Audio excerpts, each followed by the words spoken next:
I've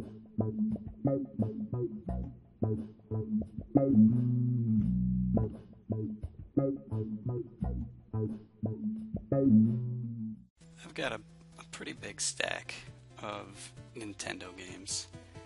It's not a complete collection. It's not even that extensive. I've got all the classics. I've got some mildly obscure titles. All in all, I think I have around 90 cartridges. And I was thinking recently, what is the worst game that I own? And this one right here is a contender.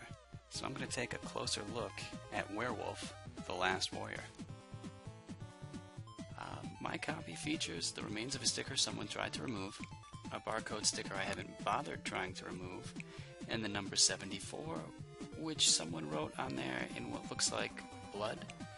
I originally thought this was part of the label, and I only realized that it wasn't part of the box art after looking at some images of the box art online.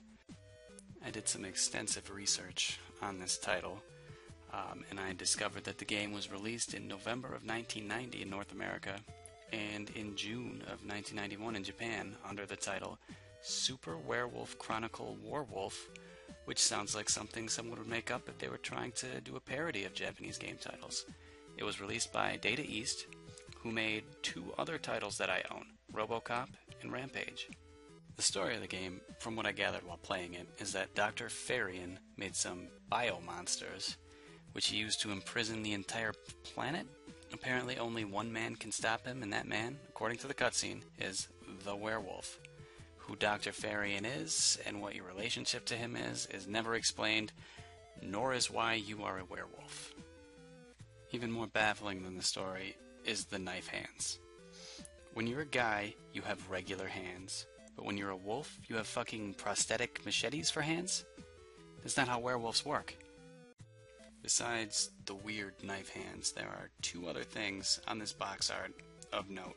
First, it looks like the werewolf is busting through an NES cartridge, which is kind of cool. It's got the ridges. It actually looks like the inside of a card.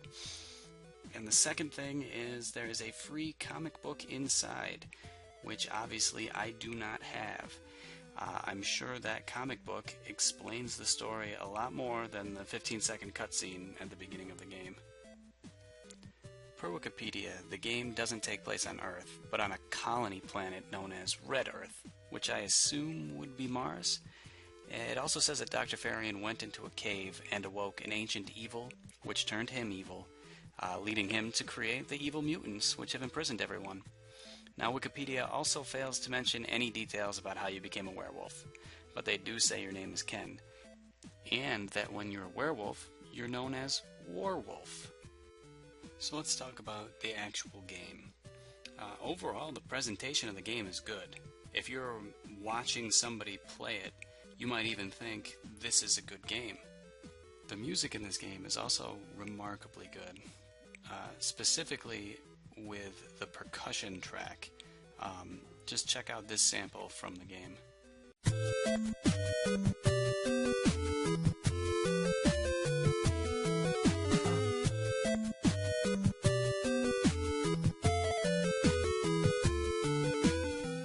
The game also features some cutscenes with good-looking imagery. This was 2 years after Ninja Gaiden, so cutscenes were basically expected at this point. One cutscene I enjoyed in particular was this one, which features some pretty nice parallax scrolling.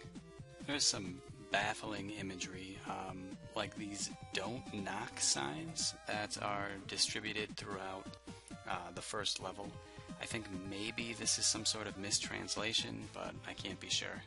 One of my only gripes with the graphics in this game is sometimes it's difficult to tell what is and what is not the background. Like this section right here, it's very difficult to tell like where I can and cannot go. And of course, if I'm going to be talking about the game's overall presentation, I would be remiss if I did not bring up this dude right here, who really just wants to breakdance. And he's pretty fucking good at breakdancing, I gotta hand it to him.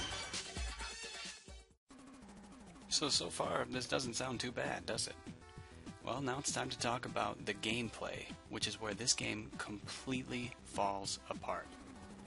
So the game begins with a fight with an enemy with a health bar on a single screen where you can't scroll in either direction, which initially made me think this was some sort of a primitive fighting game in the vein of Mortal Kombat. But it was essentially a mini-boss fight, which is a unique way to begin a game. What other game starts out with a boss fight? And after you defeat him, you kind of realize, okay, this is what you're in for. It's a side-scrolling platformer. And right away, you notice the first major flaw, which is the controls. In basically every game on the system, where there is attacking and jumping, attack is mapped to B, and jump is mapped to A. Now there are two deviations from this that you see from time to time in bad games, and both are garbage. Some games make jump up, which never works out well, and some games reverse A and B buttons, which is disorienting. Werewolf commits the latter game design sin. So apparently Data East did not get the memo how to do controls on Nintendo, because I checked the other two games, and in RoboCop there doesn't happen to be a jump, so it doesn't count, and in Rampage it's got the same reversed backwards controls. Another weird thing about the jumping in this game, besides the reverse controls, is that there's a high jump that you can pull off by hitting up and jump, but whenever you try to do it with forward momentum, it doesn't work, and you end up not clearing the gap. The other issue with the control in this game stems mostly from the fact that I don't have the manual. There are a bunch of moves you can do, and for the first half of my attempt at this game, I was totally unaware of holding attack to shoot no at your enemies, up an attack to grab some ceilings, B&A simultaneously to do backflips when you're a werewolf. In my defense, though, the game does not do a stellar job of teaching you about these moves. Metroid is a classic example of how this is done properly. They put you in a situation where you're trapped. You can get into there, but you can't get out.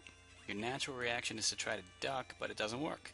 They stick you in there with an item, but no description. You eventually figure out that this item granted you the ability to roll along the ground.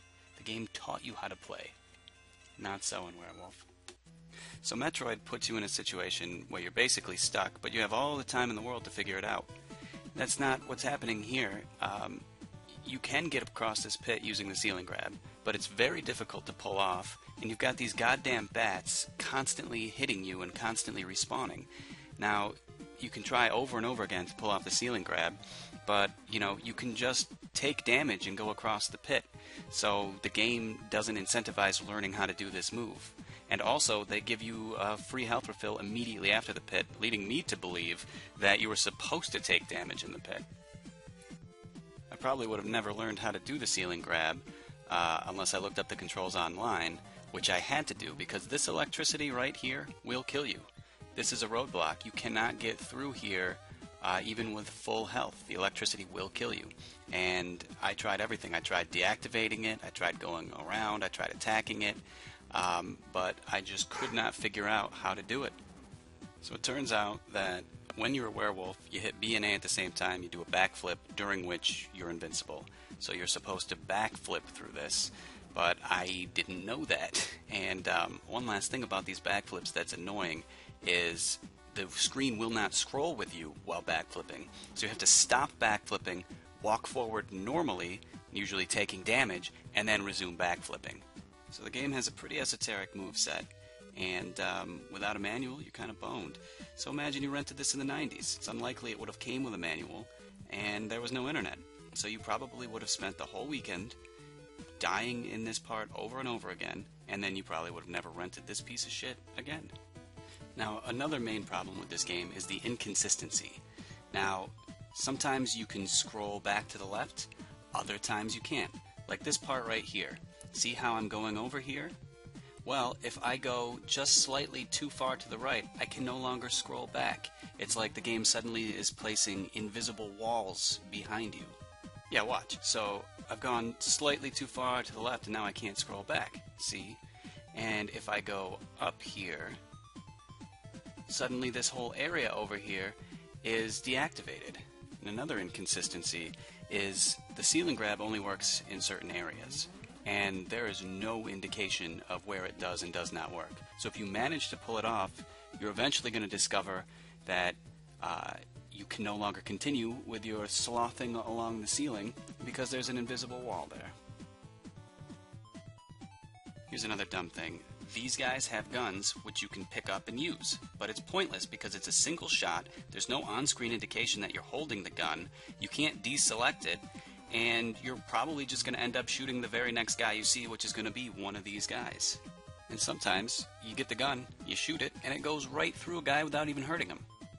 But the absolute stupidest thing about the gun is you can only use it as a wolf. If you pick up the bullets as a human, you can't shoot them, and you're not even stockpiling them either. They just do nothing. How is it that a werewolf with fucking knives for hands can operate a gun, but a human can't?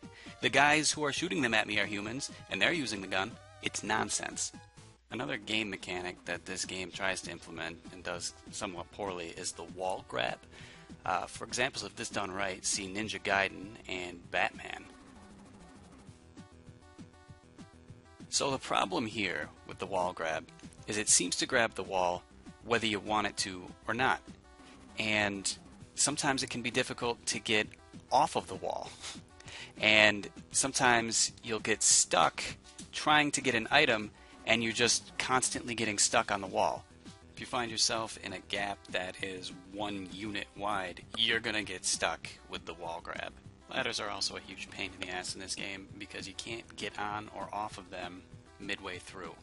This is not the first time that Data East has had frustrating stair or ladder mechanics. One of the most memorable aspects of RoboCop for me is just how goddamn annoying it is to get onto a flight of stairs. Here's me legitimately trying for like 30 seconds.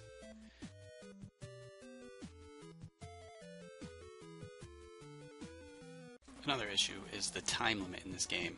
It is unforgiving and it does not reset at checkpoints, which means that eventually you're going to run out of time and you're going to lose all of your progress. You're going to lose your wolf status and any anger that you've accumulated, which you gain by picking up bubbles. And if you get enough of these bubbles, you go Super Saiyan and become a super wolf. Vegeta, what does the scouter say about his power level? It's over 9,000! And finally, my last gripe with this game is the game overs that you can get. I hate it when Nintendo games do this.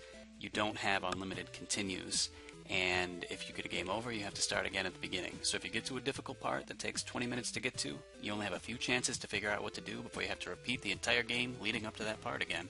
A better way to deal with lives in a Nintendo game is to kick you back to a checkpoint when you lose a life, and kick you back to the beginning of the stage if you get a game over. That way there's incentive to not die, but you don't end up having to repeat the whole fucking game over again. So this is as far as I got. The boss at the end of stage 3 won. If I had more continues, I might have kept going, but this death here means I had to repeat the entire game leading up to this point. And here's how far Stephanie got on her attempt. She made it to the sewers in stage 2-1 before falling into a pit and getting a game over. So yeah, neither one of us really felt like continuing after getting our game over. So the world record speedrun for this game is 11 minutes and 22 seconds, and the long play is only 31 minutes. Now if it weren't for the limited continues, I might have opted to stick this one out because it seems like a relatively short title. So in summary, I'd say overall this could have been a great title on the NES, maybe even a classic. But the bad control cancels out any of its redeeming qualities, which is a shame. I've got to say I would not recommend this game.